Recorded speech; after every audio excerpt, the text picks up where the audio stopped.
book club. We're going to meet right after this.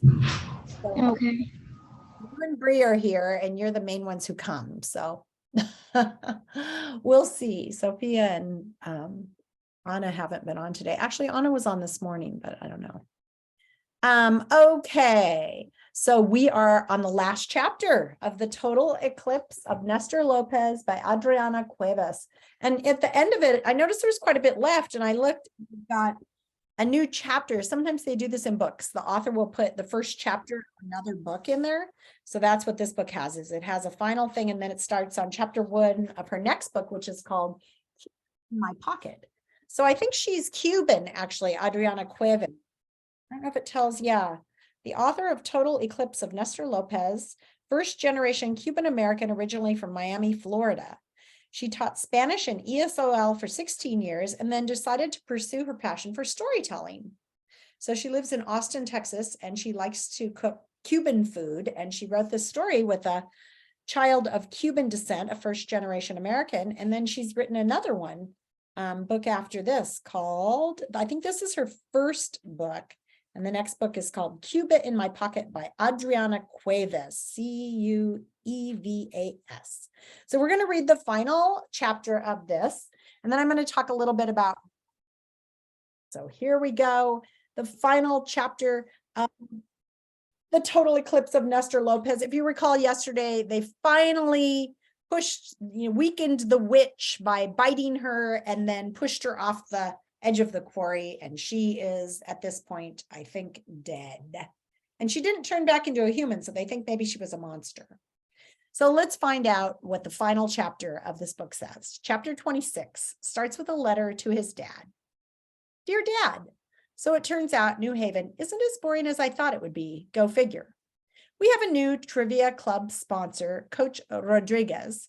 Our old sponsor, Miss Humala, decided to take a long vacation far away from New Haven. I guess teaching photosynthesis and the phases of the moon to snotty sixth graders became too much.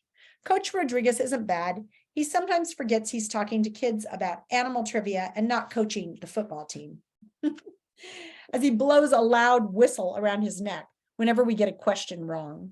Before our last competition, he told us to leave it all out on the field. I'm not sure what we're supposed to do with that. Brandon's actually ended up being a good member of our team. Did I tell you his dad was in the Marine Corps? He was never deployed, though. He hurt his back during a training exercise and was honorably discharged.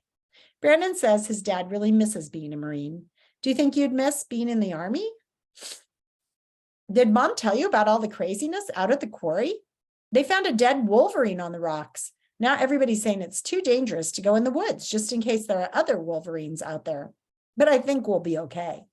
And did you see the eclipse? I don't think it was visible in Afghanistan. It was pretty interesting here, though. Did you know that some people believe you can get special powers during an eclipse? That would be crazy, right? You could learn to fly or gain super strength. Maybe you could even learn to talk to animals. Love you. Stay safe, Nestor. Hey, put your sketchbook down, Talib says, nudging my elbow. We need a judge. Brandon drags a plate piled high with flaming hot Cheetos across the picnic table in Abuela's backyard. We're going to see who can fit more Cheetos in their mouth. I shake my head. Nope, I'm no judge. I'm the champion, I tell them, grabbing a handful of hot Cheetos and shoving them into my mouth. Talib and Brandon look at each other and grab Cheetos, stuffing them into their mouths. Gentlemen, I'm fairly certain that's an easy way to choke, my mom says, clearing her throat behind us. But we'll die winners, I mumble through Cheetos, spewing crumbs across the table. You'll die, idiot, says Maria Carmen, setting down next to Brandon, a hamburger and chips on her plate. Brandon's dad is manning the grill on Abuela's porch as Ms. Cordova and Talib's mom lay out salads on the table. We're having a barbecue to celebrate the trivia team's latest win. Our triumph over San Germain Middle School has kept our undefeated streak intact. After we left the Tule Vieja at the quarry, the animals in town stopped disappearing. Dogs, cats, goats, horses, and even a stray hamster managed to find their way back to their owners. Talib's dog, George, herded Maria Carmen's lost goats right up to Talib's backyard and tried to let them all in the house through the doggy door. And since Abuela doesn't need to tromp through the woods anymore, people eventually forgot they were mad at her and moved on to the next thing, like the fact that New Haven High School won its first basketball game in 5 years. You know what we should have done to Coach Rodriguez after our win, Talib asked? Stealing a potato chip off Maria Carmen's plate. What do they always do to football coaches when they win? Does anybody know? My sports fans out there? I know that they dunk. They just yeah. the drain. Yeah, she smacks his hand. What? Dump the cooler of Gatorade over his head. Brandon laughs, almost choking on a Cheeto. Mom slaps his back. I told you, she says, raising an eyebrow. She goes back inside the house to help Abuela with dessert. Brandon's dad sets a plate of hamburgers down between us. Chow times, boys and lady, he asks, winking at Maria Carmen. You need your strength for your next competition. He pauses and puts his hand on Brandon's shoulder.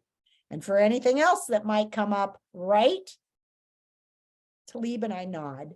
Brandon's dad never flat out talked about what happened in the woods with the Tule Vieja. But the next week at school, Brandon slid a pin across the cafeteria table.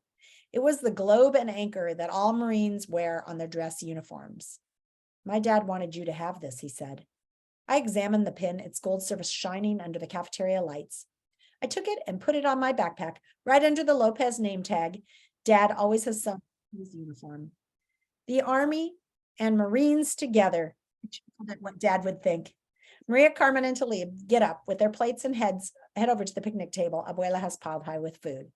Brandon and I sit watching Cuervito hop closer and closer to the plate Talib's mom is ignoring. You know, what you can do is pretty cool, Brandon says softly. So softly, I barely hear him. Thanks, I mutter, pushing a chip around on my plate with a half-eaten hamburger. I look over at Brandon's dad, flipping more burgers on the grill. I'm glad your dad's okay. Brandon swallows a large bite of burger and nods. He whispers, yours too. I nod, swallowing the lump in my throat. Maria Carmen and Talib return, arguing about whose mom makes better mac and cheese. I shake my head and get up to fill my plate with Abuela's empanadas. Hey there, champion, Mom says, picking the sesame seeds off her hamburger bun as she sits on the steps of the patio. I sit down next to her as she brushes discarded seeds off her lap. I noticed something in your room today, she says.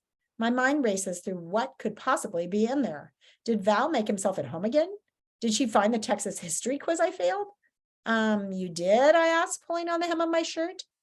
You unpacked everything, she says, nudging me. I smile, stealing a chip off her plate. Yeah, it's not so bad here at Abuela's. Not so bad, Mom says, pointing to the picnic table, where Maria Carmen and Talib are trying to see who can throw sliced pickles into Brandon's mouth. I'd say it's pretty good. I laugh. Yeah, it's pretty good, I'll admit it. Mom sighs and sets her plate down next to her. She grabs my hand and squeezes. It would be better with your dad here, wouldn't it? I put my head on her shoulder. Everything would be better with Dad here. We watch Cuervito peck the hamburger Talib's mom abandoned as Abuela brings out Miss Cordova's churros, setting them on a picnic table where my friends sit. Laughter floats through the air and fills our lungs. I trace the lines on Mom's hand with my thumb, a map of all the places we've been. All the new schools, new houses, new people. Her hand has always been there holding mine. I just want to point out when we start talking about ending a story, can you feel the mood changing in this story now to kind of try to wrap it up? Time has slowed down. They're creating one strategy that authors do sometimes is create this kind of beautiful scene that you're going to remember. So here we are with he and his mom. Thanks, Mom, I tell her. She looks at me. Thanks for what? For everything, I shrug. For making sure my friends don't choke on chips. For letting Abuela make me pastelitos for breakfast and lunch and dinner. For making us come to New Haven. Oh, Lordy, I wish I could have recorded that. Your father will never believe me otherwise. I shake my head. You're never going to let me live this down, are you? She laughs. I'm having it printed in your yearbook, senior year, guaranteed. Mom pushes me up off the steps. I head back over to the picnic table. I sit back down next to Talib. Brandon says you can smack him, Talib says through a mouthful of churros. Why would I do that? He spilled ketchup on your sketchbook. Brandon slides my sketchbook across the table. Sorry, man, it squirted out like a horse fart. I flip through the pages and stop at a drawing I made of a wolverine. A large red streak is smeared across the page. Maria Carmen leans across the table and looks at the drawing. That actually looks more accurate. I nod. Yeah, I'm pretty sure Brandon improved it. I flip through my sketchbook, looking at the drawings I've done. Cuervito pecking at Abuela's tomatoes, Val as he hid in my room, Chela eating breakfast in the woods. I even have a sketch of Talib's smile as he sits in science class, and Maria Carmen holding our trivia cards. What's that page? Brandon asks as I flip to my days in New Haven chart. Oh, I keep track of how many days I've spent in all the places I've lived. Usually I eventually have to start a new page for somewhere else. Maria Carmen scans the page. There are only 22 marks on that page. You've been here longer than that. Yeah, I say. I guess I've forgotten to make the marks each day. That was bound to happen with the crazy Tule Vieja terrorizing the town. Talib raises an eyebrow. I figured it was because you were just enjoying our company so much. I smile and look at the faces around me at the table, hearing Abuela's laughter mixed with Mom. Talib's right. I close the notebook, running my hand over the well-worn cover. Maybe I'll leave those pages blank, letting the days happen without counting down, packing and unpacking boxes, letting Dad come and go and come back again. Most likely, I'll fill the pages not with tick marks, but with drawings of Talib as he tries to balance a pencil on his nose, or of Maria Carmen sticking her tongue out at her axolotl as he begs for more food, of Brandon smearing his dad's camo paint across his face and hiding behind a mesquite bush, of Abuela running her hand across new fabric at her sewing machine, of Mom's knuckles as she pulls at the bottom of her scrubs. I'll fill my notebook with drawings of my home. And that is the end, my friends. It's got an author's note at the end. And then it has acknowledgments where the author has thanked people who helped them write the book. And then it starts on the author's next book. But wait. But wait, what? Second. That's it. That's the end. That's all there is. This tells a little bit about the legend.